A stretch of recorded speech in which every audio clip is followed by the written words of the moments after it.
la negociación, porque si buscas en los archivos, se destraba con dos cosas. Se destraba con el cupón atado al crecimiento, pues aquella cuando Néstor dice, déjennos crecer, los muertos no pagan. Y entonces dice, bueno, yo no puedo pagar más que el 30% de la deuda, pero estoy dispuesto a que asumamos un compromiso que si nos va bien y los años que crezcamos a más del tanto por ciento, haya un adicional y quienes confían en la Argentina y apuestan a la Argentina tengan ese beneficio del cupón adicional.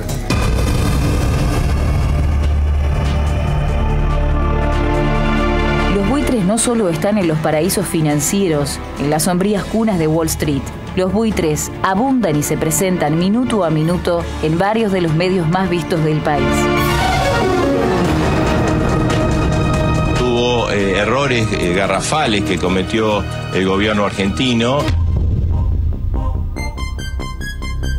No podían soportar que el último eslabón se pudiera arreglar. Si se pone en jaque todo lo que se logró ahora es volver para atrás y volver a eso. Yo no quiero volver a eso.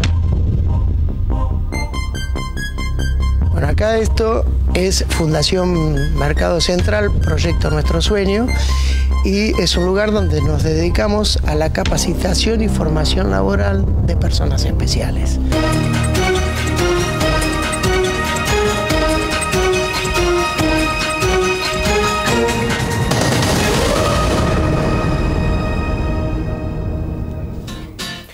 Hola, ¿qué tal? Muy buenas noches. Bienvenidos a todos y a todas. Aquí y ahora comienza el quinto programa de 7.0. Gracias a vos que estás acompañándonos a través de la pantalla de CN23. Muy buenas noches, Luis. Buenas noches, Elizabeth. Buenas noches a todos y a todas. Rivadavia le dijo claramente a Belgrano, ni se te ocurra crear una bandera. Claro. Rivadavia, socio de los ingleses, sabía que España le había declarado la guerra a Napoleón, por lo tanto ingleses y españoles, socios en la pelea con Francia en Europa, no querían que se definiera la independencia en tierras americanas. La verdad que a Belgrano poco le interesó eso, y en las barrancas del Paraná creó la enseña nacional de la cual hoy estamos tan orgullosos. Fue Rivadavia también quien en 1824 tomó la primera deuda externa argentina, llamada Baring Brothers. Pidió 1 millón de libras esterlinas para hacer obras públicas en distintos lugares de la Argentina. Y claro, a instancias de los comisionistas, como hace 200 años, solo llegaron 300.000 libras esterlinas a nuestra patria. El resto se lo comieron los buitres.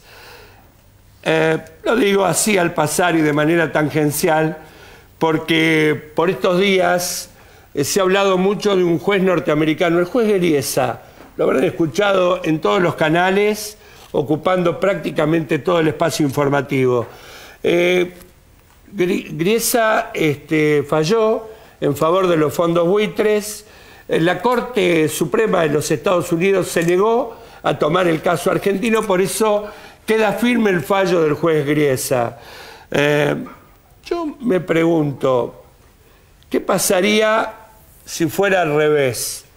Que un juez argentino de una provincia nuestra, tomemos Córdoba, decidiera el default de los Estados Unidos y le pidiera al presidente Obama de los Estados Unidos de América que hiciera exactamente lo mismo.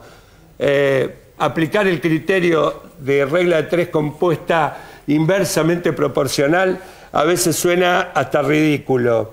En realidad lo que falló Griesa es que nos suicidemos.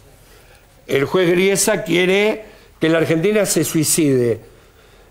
Lo quieren los buitres de afuera y lo quieren los buitres de adentro, que son más peligrosos a veces que los de afuera. ¿Por qué que nos suicidemos? Porque pagarle 15.000 millones de dólares a los buitres y de alguna manera tener que pagarle 140.000 millones de dólares a los bonistas que ya reestructuraron su deuda es lisa y llanamente un suicidio. Esta Argentina que está abierta a dialogar, esta Argentina que tiene sentido común, también tiene firmeza a la hora de defender el interés nacional. ¿Cuál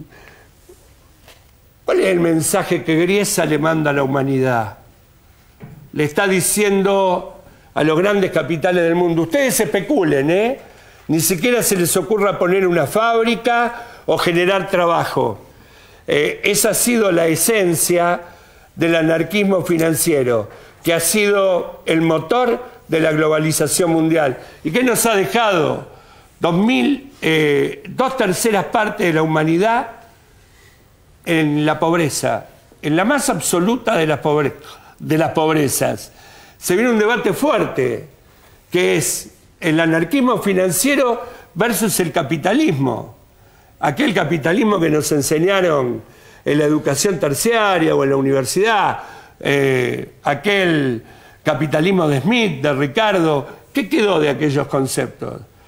A esta tragedia que se vive hoy. Esto ha recibido la condena del G77, de la CELAC, de organismos de todo tipo en el mundo, del Papa Francisco, un papa que, oh casualidad para esta historia que nos toca vivir, es además argentino, y que también se ha preocupado por condenar claramente, no el fallo, sino la doctrina que hay detrás del fallo, que es la preeminencia del capital especulativo por sobre todas las cosas, y que eso abre otros debates morales. ¿Cuál es el límite de la riqueza? ¿Cuál es el límite de la riqueza?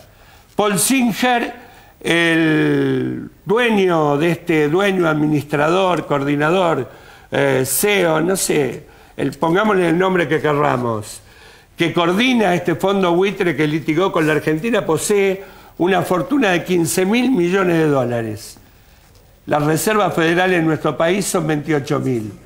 Pensemos un poquito y les dejo planteada la inquietud. ¿Cuál es el límite de la riqueza? ¿Cuál es el límite para asfixiar a muchos países del mundo que hoy, a partir de esta señal, no van a encontrar salida? Bueno, sí, obviamente después de la semana que hemos tenido, los fondos buitres va a ser el tema más importante de nuestro programa de hoy. Y ahora vamos a darle también la bienvenida a nuestro compañero Leonardo Cofré. Buenas noches, Leo.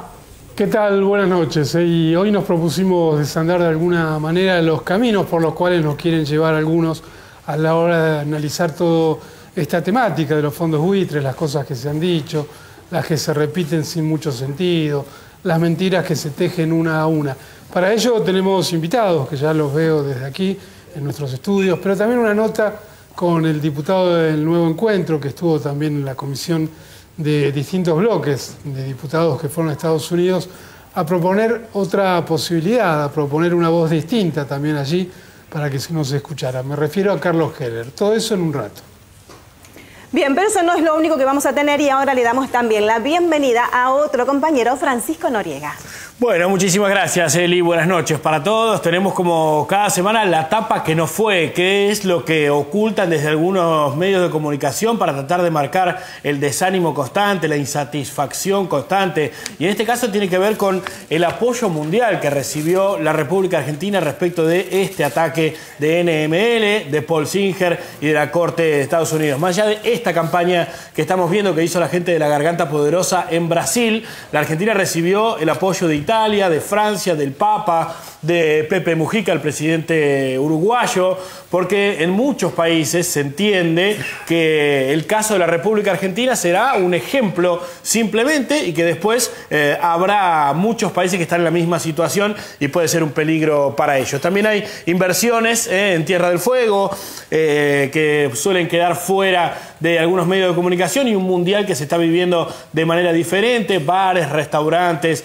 distintas sociedades de fomento que hoy pueden recibir de manera gratuita el codificador y ver un mundial que más que nunca hoy es para todos. Por eso la tapa que no fue.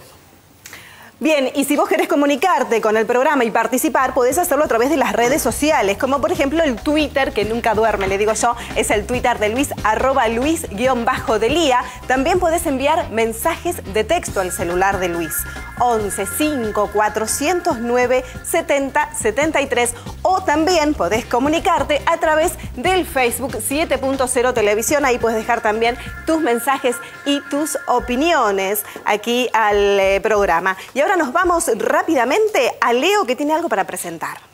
Sí, seguro. Esta noche le decía que vamos a estar cargaditos con un tema que es central, es el tema de los fondos buitres. Y hemos preparado un informe con también algunas entrevistas a gente en la calle para ver qué piensan, qué opinan. Si les parece, lo vemos. Fondos buitres. En estos días los argentinos entendimos casi a la perfección el funcionamiento global de los fondos buitres. Nuestra presidenta mostró con gran claridad la diferencia entre una negociación y una extorsión. Lo cierto es que Argentina ha evidenciado y tiene una voluntad de negociación. Lo que no tiene es, bueno, digámoslo también con todas las letras, el por qué ser sometida a semejante extorsión. Lo cierto es que algunos banqueros globales, acostumbrados a poner de rodillas al mundo, intentan una vez más someter a un pueblo que viene cumpliendo con sus compromisos con mucho esfuerzo. Pero la pregunta es si estos hombres oscuros de la economía trabajan solos o si tienen empleados o agitadores locales encargados de poner también de rodilla a la sociedad argentina desde la opinión o la simple información. ¿Por qué puse amenaza de default, básicamente, como título de esta columna? ¿Qué es lo que ha anunciado Axel Kicillof? Ha dicho que están estudiando, que están viendo la posibilidad de generar un tercer canje, un nuevo canje para que los bonos sean pagados en la República Argentina con la ley de la República Argentina. Y aquí está la amenaza de default. En los últimos años vimos a una gran galería de economistas, de opinólogos, de empresarios y de dirigentes políticos que nos querían hacer entender que esa economía que nos llevó al endeudamiento, a la desindustrialización y al abismo en los 90 y en el 2000 forma parte de la única economía posible. Otros, en nombre de la información y la imparcialidad periodística, envenenan y confunden permanentemente, y lo hacen hablando y hablando y hablando, y haciendo creer a la sociedad que representan la racionalidad o el equilibrio, y no los intereses económicos de las grandes corporaciones mundiales. ¿Quién cree que tiene la responsabilidad sobre lo que está pasando con los fondos buitres? La presidenta y Chávez. Y el impacto va a ser una pérdida generalizada para todos los ciudadanos, empezando por los jubilados, que son los principales tenedores de títulos, también para los bancos, que también tienen títulos. La cosa es así, la presidenta negoció, Chávez compró y lo vendió al cuádruple de lo que tendría que haber sido. El fondo buitre no existe, en realidad está exigiendo lo que pagaron en su momento más los intereses. ¿Quién paga todo esto? Nosotros, los trabajadores, el pueblo argentino. Los buitres no solo están en los paraísos financieros, en las sombrías cunas de Wall Street. Los buitres abundan y se presentan minuto a minuto en varios de los medios más vistos del país. Los buitres dan charlas para empresarios y productores. Los buitres se disfrazan permanentemente. Los buitres quieren poner presidentes y también voltear presidentes. Inadmisible bajo cualquier punto de vista. No se puede pagar una deuda a base del hambre, de la necesidad de la gente y en desmedros de otros. Me parece que se define claramente la identidad, la autonomía financiera como país o la delación permanente, estar arrodillados frente al fondo, frente a los acreedores, frente a los bancos internacionales. Tenemos que abrir los ojos, tenemos que poder discutir sobre un flagelo que ataca no solo la economía, sino la educación, la salud y la vida misma de cada uno de los 40 millones de argentinos. Tenemos que saber qué quieren y quiénes son los buitres. Ha llegado la hora de debatir y de entender que los buitres están entre nosotros y hace falta identificarlos claramente para no volver nunca más al sometimiento que hemos sufrido durante tantos años. Opiniones impares, sin par podríamos decir, disparatadas también algunas que escuchamos. Bueno, todo vale dentro de la posibilidad de opinar, ¿no es así, Luis? Así es. Lo que se intenta castigar es la autonomía, la soberanía de un país para determinar su futuro. Intentan castigar nuestra libertad de poder elegir un destino viable para el conjunto de nuestro pueblo. Por eso lo que intenta este juez, absolutamente alineado con los fondos buitre, es esto: castigar nuestra autonomía como nación, castigar la posibilidad de mostrarle al mundo que es posible construir un modelo por afuera de los planteos neoliberales conservadores tradicionales. Además, se intenta con mucha claridad, con mucha fuerza, alentar el discurso de los buitres de adentro, que son los peores, que plantean el suicidio, plantean pagar a los buitres para quedar definitivamente al horno con 140.000 millones de dólares que pasaríamos a deberle a los tenedores de bonos de la deuda reestructurada. Luis, esto suicidio. No podrá generar, me pregunto yo, una especie de reacción, ¿viste? Como cuando tu cuerpo está mal, que te da fiebre y reaccionás. El planeta está harto de esto. Yo creo que no hay que entrar en la provocación de la violencia y que de manera absolutamente gandiana los pueblos del mundo tienen que darle una respuesta a esto, desde el Papa hasta el último habitante del planeta, ¿no? Eli. Bien, sí, bueno, ante tanto periodista y programas que tratan de confundirnos con respecto a este tema, ahora Francisco Noriega está muy bien acompañado con alguien que nos va a ayudar a entender de qué se trata. Gracias, Eli. Sí, porque veíamos un informe en donde aparecían opiniones realmente muy diferentes de por qué estamos teniendo este problema. Nosotros vamos a hablar con Santiago Fraschina, que es economista del GENAP, amigo de la casa. Santi, ¿cómo va? ¿Cómo les va? Bien, buenas noches. ¿Nos haces un pantallazo de por qué este problema que está viviendo la Argentina, cuándo nace? Bueno, esto, a ver, es cierto que siempre hubo toma de deuda. Por ejemplo, Luis mencionó el tema de Rivadavia y la Baring Brothers. También tengamos en cuenta, por ejemplo, que Perón decide no adscribir al Fondo Monetario Internacional y desendeudar el país porque sabía que tomar deuda era perder independencia económica y soberanía política. Y después, con el golpe del 55, Aramburu también empieza a tomar deuda y adscribe al Fondo Monetario Internacional. Más allá de estas cosas, el crecimiento fuerte de la deuda externa en la Argentina empieza con el golpe del 76 a partir de Martínez Dios como ministro de Economía, que toma la decisión de endeudar al país y obviamente también con la idea de salvar al sistema financiero internacional, porque había una gran cantidad de liquidez en el mundo por los famosos petrodólares y estos bancos internacionales no sabían dónde colocar toda esta liquidez.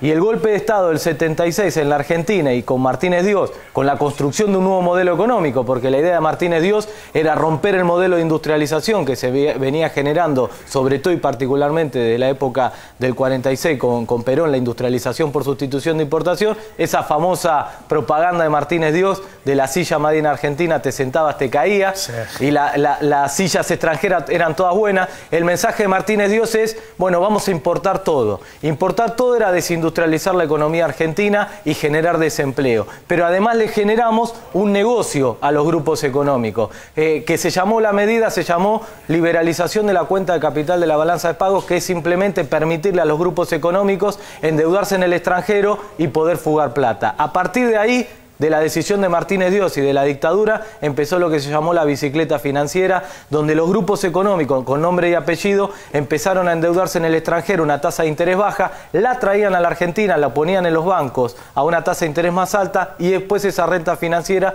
la fugaban al extranjero. Esto lo coronó Domingo Felipe Cavallo.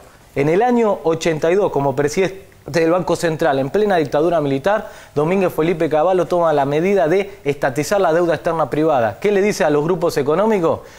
no paguen la deuda, ustedes tienen toda la plata en el extranjero, le dejamos esos beneficios, pero no paguen la deuda. La deuda de ahora más se la va a pagar el pueblo argentino. Y a partir de esa deuda que era privada, fundamentalmente se transformó en deuda pública, y fíjate que la deuda pasó de 7.600 millones de dólares, 7.600 millones de dólares en el 76 a 46.000 millones de dólares en el año 83. Después, obviamente, durante la década de los 80 se legitimó esa deuda que tomó la dictadura militar y aparte se incrementó, pero el proceso también fuerte de endeudamiento externo vino durante el modelo de convertibilidad, en la década del 90. Por eso, como me dicen, el Estado en los 90 al liberar no intervenía. No, el Estado en los 90 intervenía muy fuertemente, era un Estado intervencionista, a tal punto que el modelo de convertibilidad, la ficción de 1 a 1, que siguió desindustrializando al país, se mantenía porque el Estado argentino se endeudaba en el extranjero y tomaba deuda externa para mantener esa ficción del modelo de convertibilidad. Y después, obviamente, durante el gobierno de la Alianza de la Rúa, vino el megacanje, el blindaje. ¿Sí? Por eso cuando escucho a ciertos economistas dándonos clases de cómo desendeudar al país, como por ejemplo Frigerio, Sturzenegger, fueron funcionarios de la década del 90 que lo que generaron ese fuerte endeudamiento externo que llevó a la deuda a 180.000 millones de dólares en el año 2001-2002, cuando vino obviamente la declaración de default por parte de Rodríguez A. Ahora, algo impresionante, yo digo, vos fíjate, vos sos una pequeña y mediana empresa que necesitas capitalizarte, tomás un crédito, te endeudás, comprás una máquina, eso te permite producir y generás capacidad de repago. En ese sentido no está mal. Ahora decime, ¿qué empresario en el mundo tomaría un crédito para cerrar su fábrica? Ninguno, sería una locura. La Argentina del 76 al 2002 se endeudó en el extranjero para desindustrializar la economía argentina. Es lo mismo que si un empresario toma un crédito para cerrar su fábrica. Por eso caíamos permanentemente en default y por eso caímos fuertemente en default en el 2001-2002. Eso es, Santi, lo que estamos pagando hoy, esa deuda constante que pidieron del 76 al 2002. Es eso. Y fíjate vos que parte de los fondos buitres tienen bonos del megacanje. El 70% de los bonos que tienen los fondos buitres, el 70% son bonos del megacanje hecho por el gobierno de la Rúa. Pero además, esto es importante, se hacía el megacanje y el blindaje, se endeudaba al país con una condición, que esos gobiernos ajustaran.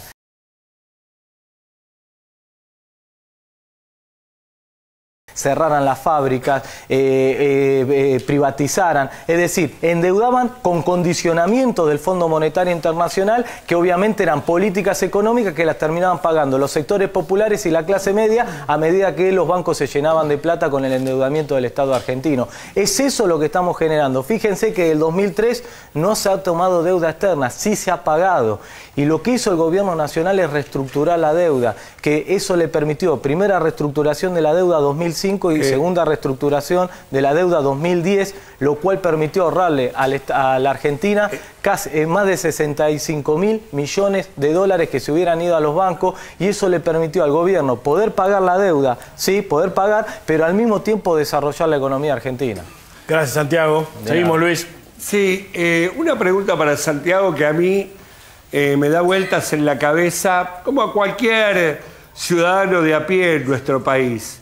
Entre Martínez de Oz, Cavallo y Sturzenegger estafaron a nuestro país con el tema deuda externa en 180.000 millones de dólares, un número inalcanzable.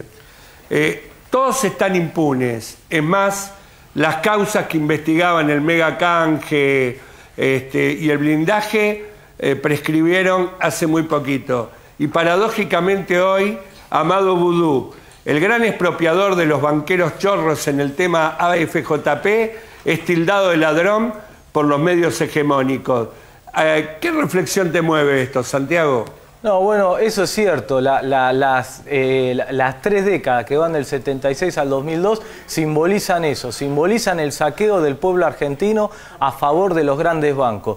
Y los funcionarios que legitimaron eso y que aplicaron esa medida económica tienen nombre y apellido. Son Martínez de Oz, Domingo Felipe Cavallo y después con la alianza Sturzenegger. Y obviamente muchos de ellos, sobre todo Domingo Felipe Cavallo y Sturzenegger, los vemos en los medios de comunicaciones dando lecciones de economía. Bueno, esto el pueblo argentino argentino lo tiene que empezar a saber y entender y empezar a aprender sobre la historia para no volver a repetir los errores. Claro, de hecho tiene una banca como diputado del PRO, Federico Sturzenegger. Santi, muchísimas gracias por gracias haber venido. A ustedes, un placer y un muy buen programa. Bueno, muchísimas gracias. Seguimos con Leo.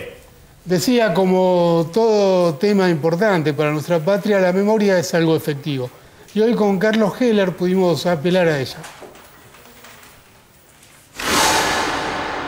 La decisión, buena o mala, que tomó el gobierno de Néstor Kirchner cuando renegoció la deuda, que si querés te la explico también, de hacerlo con ley extranjera, no tiene nada que ver. Aunque se hubieran hecho toda la negociación bajo ley argentina, este problema era igual, porque estos son los que no aceptaron el canje, los que tienen los viejos bonos, los bonos que fueron emitidos bajo la ley Martínez de Oz. Por lo tanto, estamos en un tema concreto de subordinación de soberanía y de que nos vamos acostumbrando en nuestro oído a que un juez de distrito, de una ciudad de los Estados Unidos, diga: no voy a permitir que la Argentina cambie la jurisdicción o que apruebe una ley de cambio de jurisdicción. Es decir, el sentido colonial que tienen todos los fallos de Griesa es notable. Yo esto no lo digo ahora. Cualquiera que busque los artículos que yo escribo, las cosas que yo vengo diciendo que este es un fallo de colonias desde que apareció el fallo de Griesa. Porque todo el lenguaje utilizado por el juez Griesa es el lenguaje de un juez que está hablando desde un lugar superior a otros que deberían naturalmente ser subordinados. Y a mí eso me parece que hay que, contra eso hay que rebelarse. Y claro, acá aparece todo. La Argentina viene rebelándose cuando dice no al ALCA, viene rebelándose cuando contribuye a construir la UNASUR y la CELAC, viene rebelándose cuando fortalece el tema del diálogo sur-sur, cuando habla de ir a la reunión de los BRICS, cuando va a la reunión del G20 la presidenta y denuncia los paraísos fiscales, el sistema de decisiones de las Naciones Unidas y todos los temas que son los grandes lineamientos de la conformación del orden jurídico global que nos condiciona, nos limita, etc. Y bueno, creo que forma parte de toda la pelea que tenemos por delante. Hoy uno escucha que esto nos puede poner en situación de que nos embarguen algún bien. Y es cierto. Pero yo digo que no hay bien que nos puedan embargar que sea más grave que lo que le pasaría a la Argentina si acepta el fallo de Griesa. Porque nos pondría en el 2002. Porque nos haría retroceder todo lo que hemos ganado a lo largo de estos años. Entonces vendrá una pelea si no puede haber una negociación, que va a ser difícil porque estamos peleando contra intereses poderosos, con gran capacidad de lobby, con mucha guita para gastar, porque los márgenes de ganancia por lo que están peleando son siderales. Pero insisto, aceptar lo que nos están queriendo imponer es de una gravedad tal que nos volvería a poner en caer en default, no en default técnico porque tenemos una dificultad legal para hacer el pago, sino en default porque no vamos a tener capacidad económica para enfrentar el reclamo de todos los bonistas que nos van a pedir que le demos el trato de bonista más beneficiado. Bueno, además de esclarecedora la nota con Heller, la primera parte, tenemos otra parte más, nos pareció, por supuesto, tener la posibilidad de revisar todo lo que Carlos decía a raíz de lo que se viene haciendo en materia económica, con el ALCA, con las distintas instancias que fuimos tejiendo en este tiempo. Y me parece que por allí eso Griesa no lo quiere tomar en cuenta. Eli. Bueno, ya sabes, si querés comunicarte con nosotros, podés hacerlo al celular de Luis. Podés enviar mensajes de texto al celular de Luis, 115-409-7073. También podés enviar tweets, al Twitter de Luis, que está explotando realmente las redes sociales, @Luis_Delia, y también a través del Facebook 7.0 Televisión. Bueno, ahora un consejito. Usted mira los precios, bueno, yo los miro con atención, porque ahora hay precios cuidados. Una canasta realizada en base a lo que los argentinos consumimos diariamente, con distintas alternativas, tanto en tipo de productos como en tamaños y calidades. Si quieres consultar el listado de productos, bueno, entra a la página www.precioscuidados.com. Informes y reclamos 0800-666-1518, porque a los precios los cuidamos entre todos. Ahora nos vamos a un corte chiquitito, pero no te vayas porque tenemos mucho más 7.0 para compartir con vos.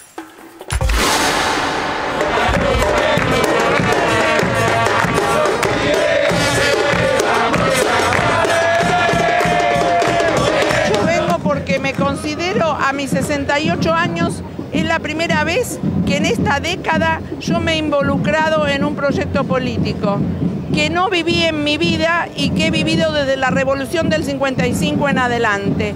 Entonces considero que el tema de los fondos buitres es fundamental porque era el último eslabón que nos quedaba de la deuda que viene de muy lejos, desde Martínez de Hoz, pero que no podían soportar que el último eslabón se pudiera arreglar.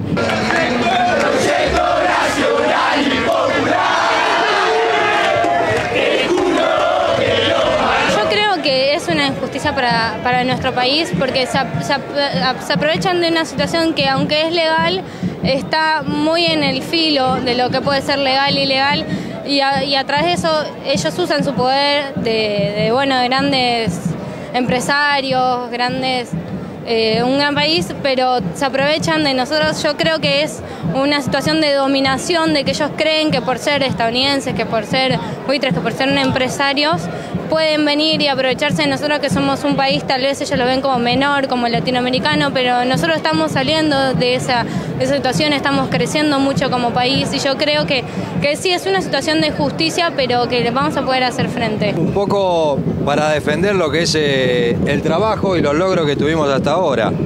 Y creo que esto que pasó con este fallo a favor de los fondos buitres va en contra de todo eso. Yo, por ejemplo, tengo una pyme y en el año antes del 2001 tenía 12 personas trabajando en la pyme. Cuando llegó el 2001, a principios del 2002, terminé con 2 personas solas porque el trabajo se paró completamente.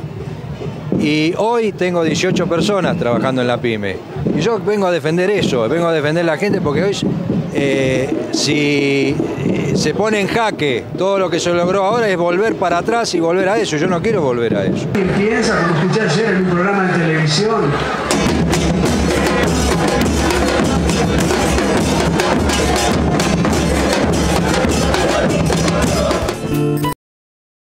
No es un problema solo de la Argentina, directamente le pega a la Argentina, pero indirectamente nos pega a todo, porque en primer término, si la Argentina pasa por una coyuntura muy difícil, indirectamente va a repercutir en el resto de los países que tenemos relación económica con ella. Y en segundo, hoy o mañana nos pueden hacer lo mismo a cualquiera. Y me parece que estas cosas hay que llevarlas a los foros internacionales y empezar a asumir actitudes colectivas. 23:36 de la noche ya, y 11 grados 7 décimas la temperatura en este momento en la ciudad de Buenos Aires, y gracias a vos que te estás comunicando todo el tiempo con nosotros a través de las redes sociales. Facebook, o sea, que explota, y también el Twitter de Luis, @Luis_Delia, también muchísima participación tuya. Muchísimas gracias por estar acá y ser parte también de 7.0, como por ejemplo, dice acá Leo Vildosa, @Luis_Delia, ¿buitres o patria? ¿Griesa o Cristina? Hay algunos que no saben en qué trinchera están. Estos son algunos de los mensajes. Carlos Marín dice, quieren dar una medida ejemplificadora para toda Latinoamérica. Esto dice también a través del Twitter. Y ahora nos vamos inmediatamente con Francisco. Sí, leemos todos, los tweets, leemos cuando nos vamos a comer, leemos uno por uno, nos dan un gusto muy grande. Bueno, vamos a parar un poquito con estos buitres para poner un poco de aire fresco, porque fuimos a recorrer el mercado central para encontrar una mirada distinta de lo que es un mercado minorista que seguramente ya lo conocés, que es una opción para comprar productos de primera calidad a precios muy económicos, pero también tiene otra cara, el mercado central. Te la queríamos mostrar, vamos a ver el informe.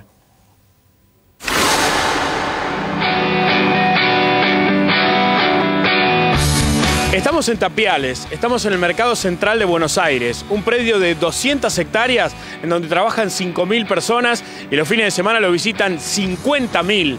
Vamos a recorrerlo. ¿De dónde sos? Quedan por vos siempre creerse un...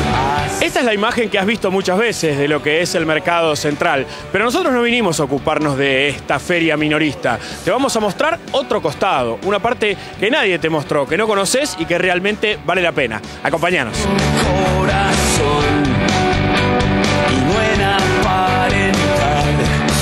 Estamos en uno de los 4 laboratorios que tiene el mercado central. Gabriela es la jefa del departamento. Gabriela, ¿qué tipo de exámenes se le hacen a los alimentos del mercado central? Bueno, los exámenes que se le hacen básicamente se fundamentan en la normativa vigente para cuidado de los alimentos, la inocuidad y la calidad. O sea, todos los alimentos que se comercializan deben pasar por controles para que esos alimentos sean inocuos para el consumidor.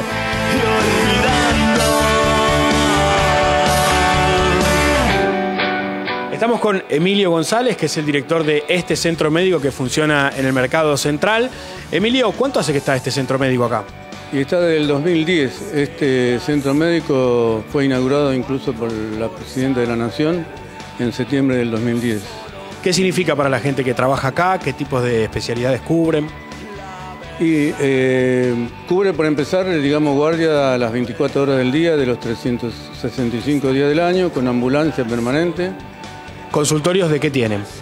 Y consultorio externo tenemos de varias especialidades: ginecología, traumatología, clínica médica. Tenemos también pediatría, dermatología y bueno, y tenemos también dos consultorios odontológicos.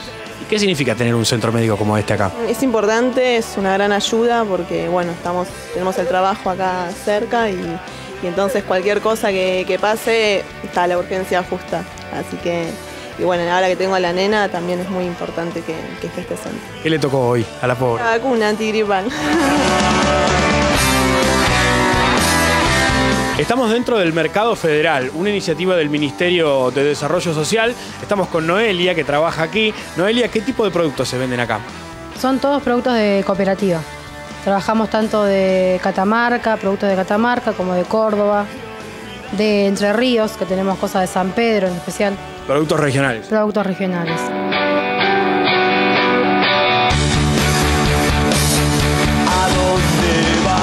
Seguimos en el Mercado Central, estamos acá con José Luis. José Luis, ¿dónde estamos? Bueno, acá esto es Fundación Mercado Central, Proyecto Nuestro Sueño, y es un lugar donde nos dedicamos a la capacitación y formación laboral de personas especiales. ¿Cuál es tu verdad?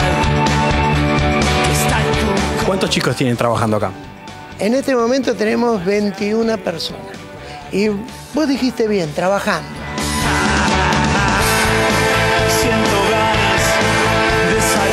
¿Qué sentís que hayamos venido a mostrar el trabajo de ustedes? Dentro de todo, aunque estamos en un lugar público, la gente se da cuenta lo que es después que traspasa esa puerta. Y acá hay chicos que hace muchos años que me siguen. Y hay otros muy nuevitos. Y para mí que alguien ponga una cámara acá adentro y muestre los logros de mis chicos, yo digo mis chicos como si fueran hijos, ¿no? Es un orgullo impresionante.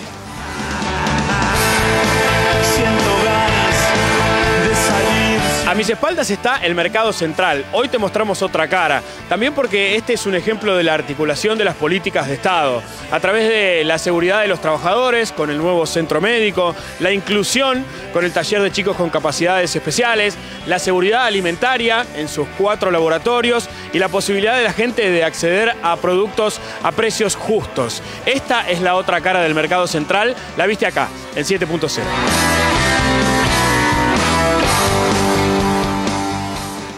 Un gusto conocerla, un gran saludo para José Luis, para toda la gente que trabaja en el mercado. El mercado además asiste a más de 500 comedores. Nos dio mucho gusto recorrer. ¿Le gustó, Leo? Qué bueno, pensaba de todo poder tener la posibilidad de encontrarle otra cara a cada una de estas cosas, ¿no? Y saber que positivamente hay gente que trabaja, que todos los días se levanta y que piensa en el otro, que no es poco. Un gustazo. Eli, seguimos.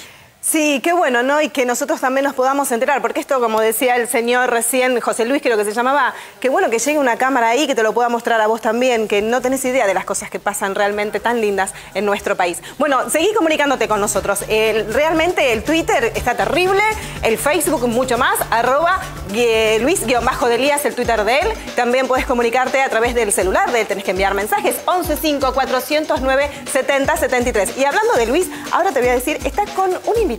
Luis, ¿con quién estás? Estoy con Hernán Arbizu. Hernán Arbizu es una especie de Pablo de Tarso o de apóstol Pablo.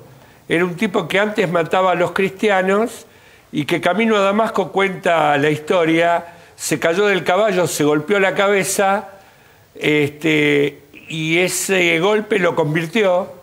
Y Hernán es una especie de convertido a las ideas nacionales y populares, pero él supo estar en la otra vereda. Por eso, por estos tiempos que se habla tanto de los fondos buitres, que se habla tanto de la globalización financiera mundial, nuestro invitado fue ni más ni menos que vicepresidente de la banca Morgan, de la banca JP Morgan, en los Estados Unidos, y qué mejor que él que nos cuente qué es un fondo buitre, cómo operan, si hay algunos de los buitres que tienen bonos acá en la Argentina. Bueno, digo, me parece que va a ser muy importante escucharlo en una noche como esta, ¿no? Sí, porque mirá, todo el mundo habla de Kenneth Darth y Paul Singer, que son en teoría los dueños del fondo, pero la plata que está en el fondo no es de ellos. Este es un fondo común de inversión común como el que uno puede comprar en un banco. La plata es de terceros, es decir, ellos administran plata de terceros. El hecho de que estén radicados en paraísos fiscales como son Bahamas, las Islas Caimán, quiere decir que no son para ofrecer en el mercado americano, no para residentes americanos. Está hecho para residentes no americanos, es decir, que no sean pasibles de pagar impuestos en Estados Unidos, porque está penalizado por la ley eso. Por lo cual, es muy probable que haya argentinos. Yo no sé si te acordás de Bernard Madoff, este financista que quebró 70.000 millones de dólares, que administraba fondos. De argentinos había 500 millones de dólares. Ah, mira vos. Por lo cual es muy probable que haya. Los fondos, es decir, hay dos operatorias. Una es el fondo que propiamente dicho se fondea a través de los bancos, que los bancos le dan plata de sus clientes a estos administradores. Y otros que van inversores directos. El problema que hay acá es que si Argentina llega a pagar, puede ser parte de una asociación ilícita en su propio perjuicio, porque le está pagando a un fondo que administra plata de argentinos no declarados en Argentina, por lo cual de evasores de impuestos. Si me preguntás a mí, en las condiciones que están dadas hoy la Argentina no puede estar pagando. O no puede pagar porque si no sería parte de un delito. ¿Qué habría que hacer el señor Singer si realmente quiere cobrar? Y Kenneth Darth, dar el listado de quiénes son sus clientes. Ahí sí la Argentina perfectamente podría decir, a ver, no hay ningún argentino evasor, entonces puedo pagar. Como están dadas las cosas, no puede pagar. De hecho, un juez argentino, ya como hizo esto no es un delirio mío, esto lo hizo Estados Unidos contra la banca suiza. Tendría que agarrar, llamar a la citación, a declaración indagatoria a los administradores de los fondos y decirme, a ver, ¿ustedes son miembros de una asociación ilícita? ¿Sí o no? ¿Tienen clientes argentinos? ¿Sí o no? En función de eso, recién ahí Argentina podría empezar a pagar. Los clientes son los que eran mis clientes, Luis. Son los que tienen más de 30 millones de dólares que lo invierten en el extranjero. Por eso, de nuevo, es muy probable que haya clientes que Argentina le esté pagando a un fondo que administra plata de evasores argentinos. Sí, porque cuando uno ve que en la Argentina hay mucho comunicador buitre, cuando uno ve que en la Argentina hay mucho persona comprometida con esta operatoria mediática defendiendo estos intereses, decís acá debe haber algo más. Sí, por supuesto. Mirá, nosotros, para que te des una idea, nosotros nos venían a venir fondos de este tipo, no estos en particular, de casualidad, porque venían fondos de este tipo y de otras, y nosotros traíamos a los administradores de los fondos, los llevábamos a un hotel de primera línea acá y los reuníamos con potenciales inversores que eran clientes nuestros. Yo ya te dije quién eran mis clientes. Grupo Clarín. ¿Cómo? Grupo Clarín. Grupo Clarín no. Ernestina de Noble, Carlos Aranda, Pagliero y Manieto. Los ex dueños de Petrolera San Jorge, los Bulgeroni, bueno, los de siempre, ¿no es cierto? Bueno, todos estos datos vos se los aportaste a la justicia. Bueno, el juez Torres, de hecho, podría actuar en esta causa y decir, a ver, de hecho, tienen que llamar a la indagatoria a esta gente. Y si son inocentes, que vengan y presenten todo. Obviamente, si no son inocentes, así como no vino en su momento, que lo nombró la presidenta, el de Credit Suisse First Boston, que por el megacanje que estaba imputado, tampoco va a venir a declarar. Y mientras que no venga a declarar, que no se le pague. ¿Vos cuánto hace formulaste la denuncia? En el 2008. O sea, hace exactamente 6 años. 6 años. Y no vi la misma presión del Grupo Clarín que impone para que avance la causa de Vudú como con esta causa, ¿no es cierto? Pero si son inocentes, ellos dicen, ¿por qué no hacen avanzar la causa para demostrar la inocencia? Exactamente. ¿A vos te convocó el juez Torres? Sí, una vez, en el 2008 cuando me tomó declaración. ¿Nunca más te Nunca llamó? más. El día siguiente, que yo te lo he contado, que me tomó declaración a mí, hizo un allanamiento al banco. Que yo te conté la anécdota que vale la pena contarla. Contala para que podamos ilustrar a la audiencia. El banco queda en los pisos, no recuerdo bien, pero 19, 21 y 23 de Catalinas, de la Torre de Consultatio. Llega la justicia, van al piso 19, obviamente había una puerta de vidrio con un guardia del otro lado, y le dicen, viene con la policía, obviamente, el juez, el secretario, y dice, venimos con una orden de allanamiento. Y el custodio, el guardia, que ni siquiera era empleado, era un pobre tipo que estaba, dijo, no, pero este es JP Morgan. ¿Cómo no venía a allanar a nosotros si somos JP Morgan? Obviamente la policía ahí nomás le dijo, abrí la puerta, pues...